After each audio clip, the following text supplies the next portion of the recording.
Anda masih bersama kami di Breaking News Kompas TV, Saudara, terkait dengan upaya penangkapan oleh pihak kepolisian terhadap tersangka pelecehan ataupun kekerasan seksual pada santri di Jombang, Jawa Timur. Saudara, proses ini masih terus berlangsung. Saat ini polisi masih belum berhasil menangkap tersangka kekerasan seksual terhadap santri ini. Tadi juga sempat disebutkan bahwa sudah ada sejumlah orang yang diamankan oleh pihak kepolisian di sana yang disebut berupaya untuk menghalangi proses penjemputan paksa ataupun penangkapan tersangka oleh pihak kepolisian. Jadi ada sejumlah orang yang menghalangi proses penangkapan ini yang kemudian diamankan oleh pihak kepolisian.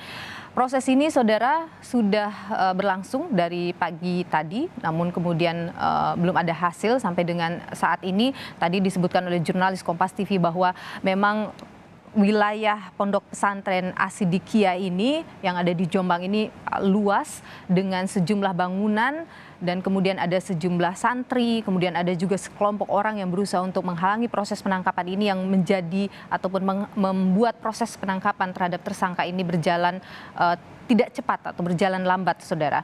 Dan kami nanti juga masih akan terus mengajak Anda untuk menuju ke Jombang, Jawa Timur, Saudara, untuk melihat proses penangkapan yang berlangsung sampai dengan siang hari ini. Saudara, sebelumnya sejumlah upaya penangkapan tersangka kasus kekerasan seksual Muhammad Subi Azal Sani di Jombang, Jawa Timur terus dilakukan pihak kepolisian. Gagalnya upaya penangkapan ini karena dihalangi oleh massa pendukung tersangka. Padahal tersangka ini sudah ditetapkan sebagai buron sejak Januari lalu. Tersangka kasus kekerasan seksual terhadap santri di Jombang, Jawa Timur, Muhammad Subhi Azal Sani, masih belum ditangkap kepolisian. Padahal Muhammad Subhi Azal Sani sudah ditetapkan sebagai tersangka sejak tahun 2019. Selanjutnya, dia mengajukan 2 kali pra-peradilan namun ditolak. Sementara berkas perkara Subhi sudah dinyatakan lengkap alias P21, namun dia tidak pernah menghadiri panggilan kepolisian dan Subhi buron polisi sejak Januari lalu. Upaya polisi menangkap tersangka terus gagal. Tim gabungan Polda Jawa Timur dan Polres Jombang bersama Kodim 0814 Jombang akan menangkap tersangka di Pondok Pesantren Sidikiyah di Desa Losari, Kecamatan Ploso, Jombang. Namun ratusan santri menghalangi dan menjaga pondok pesantren. Sebelumnya, upaya penangkapan yang dilakukan polisi di Ploso, Jombang juga gagal karena dihalangi sejumlah orang yang mengawalnya. Tersangka pun berhasil kabur.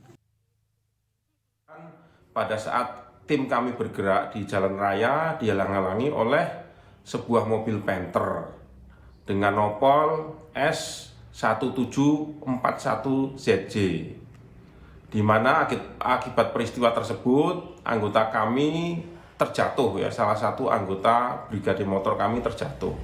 Kemudian kami melakukan upaya penangkapan terhadap mobil Panther tersebut, kemudian kami amankan dan sopir kabur.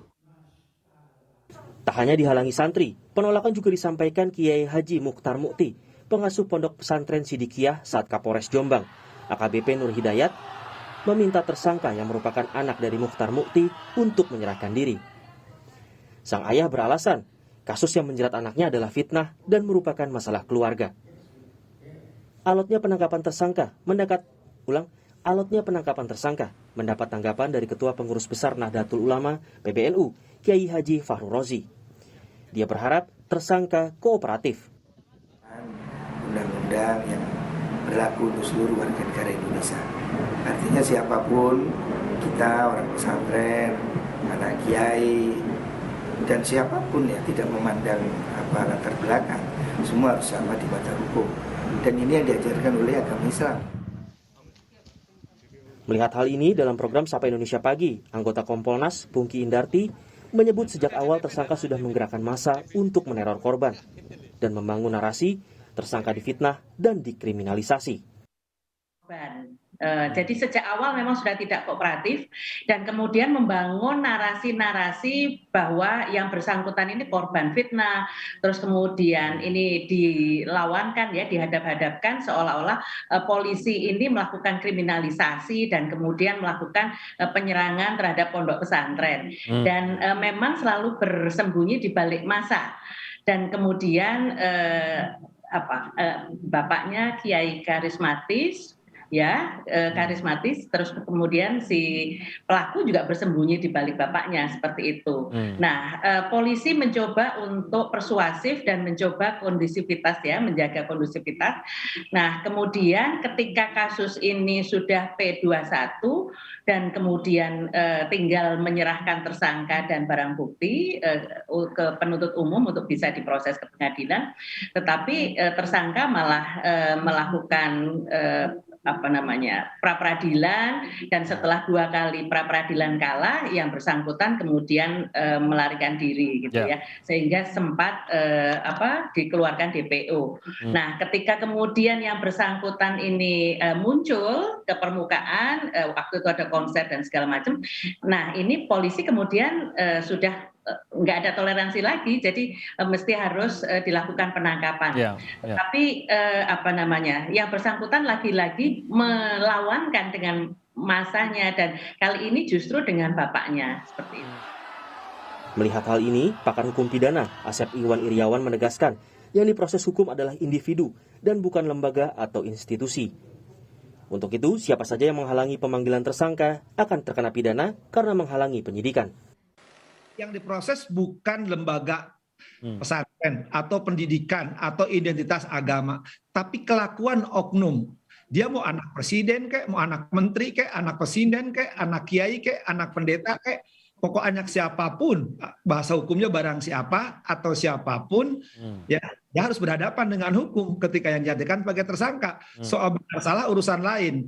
Jangan dibenturkan ketika proses hukum dengan identitas keyakinan, misalkan dengan agama Islam, agama Katolik, Protestan, atau kearifan lain. Ketika Polres Jombang menetapkan sebagai tersangka, maka kewenangan Polres Jombang untuk memanggil dengan panggilan yang sah 112 kuhap. Kalau yang bersangkutan tidak mau dipanggil secara sah, maka dihadapkan kepadanya secara paksa.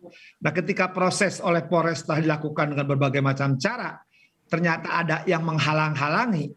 Nah, yang menghalangi ini kena di KUHP pasal 221, menghalangi penyidikan. Mereka kena juga ya sebagai orang-orang yang menghalangi proses penyidikan. Muhammad Subhi Asalzani dilaporkan ke polisi atas dugaan pencabulan pada 29 Oktober 2019. Dia lantas ditetapkan menjadi tersangka pada November 2019. Subhi dijerat pasal pemerkosaan dan pencabulan, pasal 285 atau pasal 294 ayat 2 KUHP dengan ancaman 12 tahun penjara. Tim Liputan, Kompas TV.